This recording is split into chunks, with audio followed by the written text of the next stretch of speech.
నమస్తే అండి. ఓం శ్రీమాత్రే నమః. ఓం గణాధిపతే నమః. ఓం స్కందాయ నమః. ఈరోజు మనము ఈ వీడియోలో రాబోయే శని మార్పు గురించి తెలుసుకునే ప్రయత్నం చేద్దాము. శని మనకి 2025 మార్చ్ 29వ తారీఖున కుంభరాశిలో నుంచి మీనరాశిలోకి సంచారం జరుగుతుంది. ఈ సంచారం యొక్క ప్రభావం మనకి ద్వాదశ రాశుల వాళ్ళకి ఎలా ఉండబోతుంది అనేది తెలుసుకునే ప్రయత్నం చేద్దాము. కానీ దానికంటే ముందు శని ప్రతి రాశిలో 2.5 సంవత్సరాల వరకు ప్రయాణం జరుగుతుందన్నమాట. చాలా స్లోగా మూవ్ చేస్తూ ఉంటారు ఈయన. సో మనకి మార్చ్ 29వ తారీఖు 2025 నుంచి ఫిబ్రవరి 2028వ తారీఖు వరకు కూడా మనకి శని మీనరాశిలో సంచారం జరిగి తర్వాత మనకి మేషరాశిలోకి సంచారం జరుగుతుంది. ఈ క్రమంలో మధ్యలో 3 సార్లు కూడా శని వక్రిగతిలోకి ట్రాన్సిట్ అయ్యే ఛాన్సెస్ ఉంటాయి అన్నమాట. అంటే రెట్రోగ్రెషన్ మోషన్ అని చెప్తూ ఉంటాం మనము. ఈ రెట్రోగ్రెషన్ మోషన్ మనకి ఈ 2025 నుంచి 2028 ఫిబ్రవరి వరకు మధ్యలో 3 టైమ్స్ జరుగుతుందన్నమాట. సో జూలై 2025 నుంచి నవంబర్ 2025 వరకు కూడా శని వక్రిలో ఉంటారు. మళ్ళీ జూలై 2026 నుంచి డిసెంబర్ 2026 వరకు కూడా శని వక్రిలో ఉంటారు. తర్వాత జూలై 2027 లేదా ఆగస్ట్ 2027 నుంచి డిసెంబర్ 2027 వరకు కూడా శని వక్రిలో ఉండి తర్వాత స్లోగా మూవ్ అయ్యి మళ్ళీ మీనరాశిలోకి సంచారం జరిగి అక్కడ ఫిబ్రవరి వరకు ఉండి ఫిబ్రవరి 2028 తర్వాత మేషరాశిలోకి సంచారం జరుగుతుంది. సో ఇలాంటి గ్రహస్థితి ఉన్నప్పుడు మనకి కొద్దిపాటిగా చేంజెస్ కనిపిస్తూ ఉంటాయి. అది మన వ్యక్తిగత జన్మ జాతకాలలో అవ్వచ్చు, మన పర్సనల్ లైఫ్స్లో అవ్వచ్చు, అండ్ మనకి గ్లోబల్ లెవెల్లో కూడా కొన్ని చేంజెస్ మనకి కనిపించే పరిస్థితి కనిపిస్తుంది. సో ఈ శని యొక్క మార్పు సామాన్యంగా చాలామంది భయపడుతూ ఉంటారు. శని అనేసరికి ఏదో ఒక భూతం లాగా చూసేయడము, లేకపోతే ఏళ్ళనాటి శని ప్రభావంలోకి రాగానే అంతా ప్రాబ్లమ్సే వచ్చేస్తాయి అని చెప్పి ఒక చిన్నపాటిగా భయం అయితే ఉంటుంది. శని మార్పు వల్ల భయపడాల్సిన పని లేదు. మనం ఒకవేళ ధర్మబద్ధంగా ఉండి కర్మని అనుసరించి మనం గనక మన పనులు చేసుకుంటూ వెళ్ళిపోయినట్లయితే కనుక మనకు అంత ఇబ్బందికరంగా పరిస్థితులు మనకేం కనిపించవు. కాకపోతే ఈ శని యొక్క గోచారం మనకి కొన్ని రాశుల వాళ్ళకి ఏంటంటే ఏళ్ళనాటి శని కంప్లీట్ అయిపోతుంది, కొన్ని రాశుల వాళ్ళకి మొదలయ్యే ఛాన్సెస్ ఉంటాయి అన్నమాట. సో ఎవరికి కంప్లీట్ అయిపోతుంది, ఎవరికి స్టార్ట్ అవుతుంది అనేది తెలుసుకునే ప్రయత్నం చేద్దాము. మకర రాశి వాళ్ళకి ఏళ్ళనాటి శని ప్రభావము ఈ మార్చి 29వ తారీఖు తర్వాత కంప్లీట్ అయిపోతుంది అనమాట. సో వీళ్ళు గత 7.5 సంవత్సరాలు లేదా దాదాపు 8 సంవత్సరాల వరకు ఏదైతే శని ప్రభావంలో ఉండి ఇప్పటివరకు ఇబ్బందులు పడుతూ వచ్చారో అవి కొద్దిగా కట్ అయిపోయే ఛాన్సెస్ కనిపిస్తున్నాయి. అలాగే మనకి అర్ధాష్టమ శని మనకి వృశ్చిక రాశి వాళ్ళకి కంప్లీట్ అయిపోతుంది. అలాగే అష్టమ శని వచ్చేసి కర్కాటక రాశి వాళ్ళకి కంప్లీట్ అయిపోతుంది. సో ఈ రాశుల వాళ్ళకి ఏళ్ళనాటి శని ప్రభావం కానీ కంటక శని ప్రభావం కానీ ఉండే పరిస్థితి కనిపించట్లేదు. సో వీళ్ళు కొద్దిపాటిగా రిలీఫ్ పొందే ఛాన్సెస్ అయితే కనిపిస్తున్నాయి. అయితే కుంభరాశి వాళ్ళకి ఏళ్ళనాటి శని ప్రభావం లాస్ట్ ఫేజ్లో ఉంటారు. మీనరాశి వాళ్ళకి ఏళ్ళనాటి శని ప్రభావము సెకండ్ ఫేజ్లో ఉంటారు.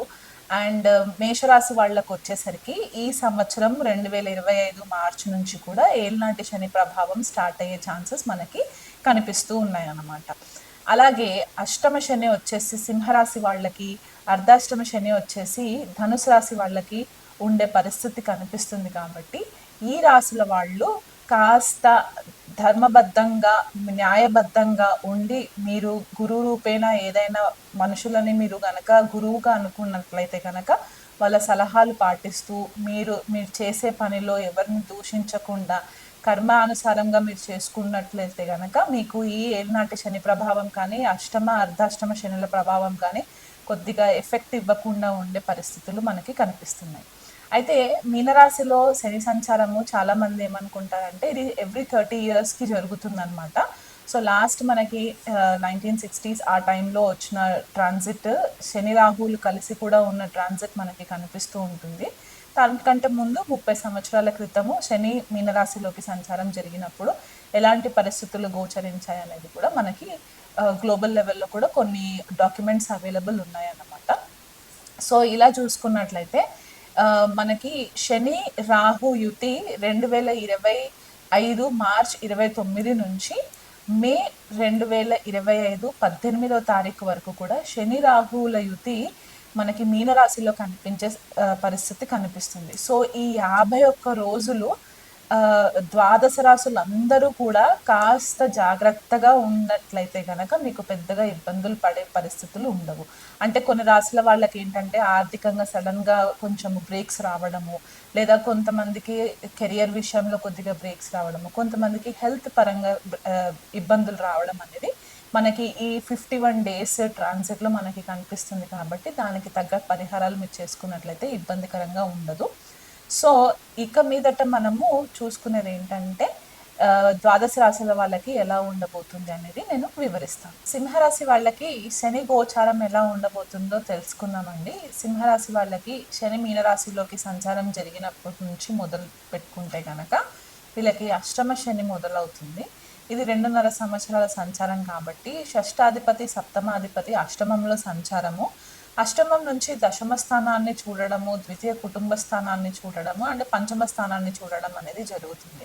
సో సింహరాశి వాళ్ళకి ఈ అష్టమ స్థాన సంచారము కొద్దిపాటిగా మెంటల్ టెన్షన్స్ కొద్దిగా పెంచే ఛాన్సెస్ కనిపిస్తూ ఉన్నాయి. వీళ్ళకి వీలైనంత మట్టుకు ఎక్కువ ఉద్యోగ విషయాలలో కొద్దిగా స్ట్రెస్ అనేది కనిపిస్తూ ఉంటుంది. అష్టమ స్థానంలో సంచారం అంటే ఎక్కడైతే శని కూర్చొని ఉంటారో ఆ పర్టిక్యులర్ భావాన్ని కొద్దిగా స్ట్రెస్ఫుల్గా క్రియేట్ చేసే ఛాన్సెస్ కూడా కనిపిస్తూ ఉంటాయి. కెరియర్లో సడన్గా వీళ్ళకి తెలియకుండానే చేంజెస్ రావడము, ఇది వరకు ఏదైతే ఆడుతూ పాడుతూ చేసుకున్న పరిస్థితులు ఉంటే కనుక ఇప్పుడు కొద్దిగా స్ట్రిక్ట్ అయిపోవడము, వీళ్ళ మేనేజర్స్ కొద్దిగా వీళ్ళపైన ఎక్కువ ఫోకస్ పెట్టడము, మైక్రో మేనేజ్మెంట్ ఎక్కువ జరగడము, ఇలాంటివి కొద్దిగా కనిపిస్తూ ఉన్నాయన్నమాట సింహరాశి వాళ్ళకి. ద్వితీయ కుటుంబ స్థానము మనకి అక్కడే ఇన్కమ్ హౌసెస్ కూడా మనం చెప్తూ ఉంటాం కాబట్టి ఫైనాన్షియల్గా ఆర్థికంగా కొద్దిపాటిగా రెస్ట్రిక్షన్స్ రావడము, ఇది వరకు ఎంతైతే ఫ్రీగా డబ్బు ఖర్చు పెడుతూ వచ్చారో ఇప్పుడు కొద్దిగా ఆర్థికంగా టైట్ అయిపోవడము అనేది మనకి ఈ శని సంచారం వల్ల కనిపిస్తుంది. ఫ్యామిలీకి కొద్దిగా దూరంగా ఉండే పరిస్థితులు కూడా గోచరిస్తున్నాయి. కుటుంబ సభ్యుల మధ్యలో కొద్దిపాటిగా డిస్టెన్స్ పెరిగే ఛాన్సెస్ కనిపిస్తూ ఉన్నాయి. జనరల్గా సింహరాశి వాళ్ళు కొద్దిపాటిగా ఫ్యామిలీని కొంచెం దూరంగానే ఉంటూ ఉంటారు. వాళ్ళు కొద్దిగా ఏకాంతంగా ఉండడానికి ఇష్టపడుతూ ఉంటారు కాబట్టి ఇప్పుడు ఇంకా కొద్దిగా ఎక్కువ అయ్యే ఛాన్సెస్ కనిపిస్తూ ఉంటాయి. బయట ఆహారం తీసుకునేటప్పుడు చాలా ఆలోచించి హైజీనిక్గా ఉన్న ప్లేసెస్లో మాత్రమే మీరు ఆహారం తీసుకునే సిచ్యువేషన్స్ కనిపిస్తున్నాయి. ఎందువల్ల అంటే మీరు ఎక్కడ పడితే అక్కడ ఫుడ్ తీసుకోవడం వల్ల ఏమవుతుందంటే మీకు కొద్దిగా ఫుడ్ పాయిజన్ అయ్యే ఛాన్సెస్ కూడా కనిపిస్తున్నాయి. కాబట్టి వీలైనంత మట్టుకు కొద్దిగా క్లెన్లీనెస్ మెయింటైన్ చేసుకొని ఇంట్లో వండుకున్న ఫుడ్ తింటే కనుక మీకు ఇబ్బంది లేకుండా ఉంటుంది. లేకపోతే అనవసరమైన ఉదర సంబంధితమైన ప్రాబ్లమ్స్ వచ్చే ఛాన్సెస్ ఉంటాయి. ఎందుకంటే అష్టమంలో ఉన్న శని ద్వితీయ కుటుంబ స్థానం మనకు అదే వాక్స్థానం అవుతుంది. మనకి ఫుడ్ కన్జ్యూమ్ చేసుకునే భావం కూడా అదే కాబట్టి అక్కడ దృష్టి పడుతుంది. అండ్ పంచమం మనకి ఎక్కడైతే మనకి ఉదర సంబంధితంగా చెప్తూ ఉంటామో అక్కడ కూడా దృష్టి పడుతుంది. కాబట్టి మనం ఏదైతే ఇంటేక్ చేస్తామో దాని వల్లనే మనకి ప్రాబ్లమ్స్ వస్తూ ఉంటాయి. అందులో షష్టాధిపతి అష్టమంలో సంచారం అంటే ఏదైనా దీర్ఘకాలిక ఆరోగ్య సమస్యలు ఉంటే కనుక ఇప్పుడు కొద్దిపాటిగా దానికి సొల్యూషన్ దొరికే ఛాన్సెస్ ఉంటాయి కొంతమందికి ఏంటంటే అది ఇంకా ఎక్కువ అయ్యే ఛాన్సెస్ కూడా మన డైలీ రొటీన్ మన రోజువారీ నిత్య కృతులు ఏవైతే ఉంటాయో దాంట్లో చేంజెస్ వచ్చినప్పుడు కూడా కొద్దిపాటిగా హెల్త్ పైన ఇంపాక్ట్ పడుతుంది. కాబట్టి ఆ విషయంలో కొద్దిగా కేర్ఫుల్గా ఉండండి. సింహరాశి వాళ్ళ పిల్లలు ఎవరైతే ఉంటారో వాళ్ళ విషయంలో కొద్దిగా కేర్ తీసుకుంటూ ఉంటారు. ఎవరైతే మ్యూచువల్ ఫండ్స్ పెట్టాలనుకుంటారో మ్యూచువల్ ఫండ్స్ పైన ఇన్వెస్ట్మెంట్స్ చేస్తూ ఉంటారు. పార్ట్నర్షిప్ బిజినెస్ మాత్రం చేయకండి. ఒకవేళ ఆల్రెడీ పార్ట్నర్షిప్ బిజినెస్లో ఉంటే కనుక మీకు కొద్దిగా మీ పార్ట్నర్స్ తోటి ఇబ్బందులు పడే పరిస్థితులు కనిపిస్తాయి. ఇది వరకు ఏదైనా దాచిపెట్టి ఎవరికి ఇన్ఫర్మేషన్ ఇవ్వకుండా ఉన్నట్లయితే కనుక ఈ టైంలో మీకు అన్నీ కూడా బయటపడే పరిస్థితులు కనిపిస్తాయి. కాబట్టి కొద్దిగా ధర్మబద్ధంగా ఉండే ప్రయత్నం చేయండి. భాగ్యస్వామితోటి కొద్దిగా ప్రేమానురాగాలతో ఉండే ప్రయత్నం చేయండి. అనవసరమైన మెంటల్ టెన్షన్స్ క్రియేట్ చేసుకోకండి. అష్టమ స్థానం మనకి గుప్త విద్యలకి కూడా మనకు చెప్తూ ఉంటాం కాబట్టి ఎవరైనా ఈ జ్యోతిష్య రంగంలో ఉండి లేకపోతే జ్యోతిష్యం నేర్చుకోవాలనుకునే వాళ్ళు కానివ్వండి, హీలింగ్ ప్రాక్టీసెస్ నేర్చుకోవాలనుకున్న టారో ఇట్లాంటివి ఏదైనా నేర్చుకోవాలనుకుంటే కనుక ఈ ఈ గోచారం వీళ్ళకి చాలా మంచి ఫేవరబుల్ రిజల్ట్స్ ఇస్తూ ఉంటాయి. కొంతమందికి స్టాక్స్లో పెట్టే అలవాటు ఉంటుంది, స్పెక్యులేటివ్ బిజినెస్ అంటాము.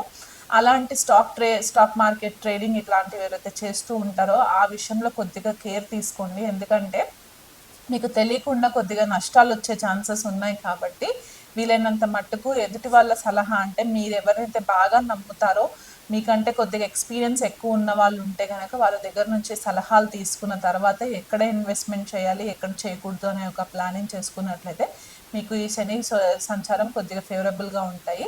ఓవరాల్గా చూసుకుంటే అష్టమ శని సంచారం కాబట్టి వీలైనంత మట్టుకు మీరు కొద్దిగా దగ్గరలో ఉన్న శనేశ్వరాలయంలో రెగ్యులర్గా టెంపుల్ విజిట్ చేస్తూ ఉండండి. 19 ప్రదక్షిణాలు తిరుగుతూ ఉండండి నవగ్రహాల చుట్టూ కూడా. అండ్ శనికి తైలాభిషేకము ప్రతి శని త్రయోదశికి లేదా 3 నెలలకు ఒకసారి శనివారం రోజు శనికి తైలాభిషేకం చేసుకుంటూ ఉండండి. శని అష్టోత్తరాలు ఉంటాయి, అవి కూడా చదువుకుంటూ ఉంటే కనుక మీకు ఇబ్బంది లేకుండా ఉంటుంది. శివుడికి అభిషేకం చేయిస్తూ ఉండండి ప్రతి సోమవారం కూడా. ఎందుకంటే అష్టమ స్థానంలో అంటే మనకు కొద్దిగా మానసికంగా కూడా ఇబ్బంది పెట్టే పరిస్థితులు ఉంటాయి కాబట్టి కర్మక్షేత్రం పైన ఎక్కువ స్ట్రెస్ అయ్యే ఛాన్సెస్ ఉంటాయి కాబట్టి మీరు శివారాధన కనుక రెగ్యులర్గా చేసుకున్నట్లయితే మీకు అన్ని విధాలుగా బాగుంటుంది. హనుమాన్ చాలీసా మాత్రం ప్రతిరోజు కూడా ఉదయం ఒకసారి సాయంకాలం ఒకసారి మీరు పఠనం చేసుకున్నట్లయితే మీకు శత్రు విజయం ఉంటుంది, మీకు కెరియర్ పరంగా మీకు మంచి గుర్తింపు వస్తుంది, అన్ని విధాలుగా కూడా మీకు ఫేవరబుల్గా ఉంటాయి. కాబట్టి ఈ శని సంచారం మీకు అన్ని విధాలుగా బాగుండాలని చెప్పి మనస్ఫూర్తిగా కోరుకుంటున్నాను.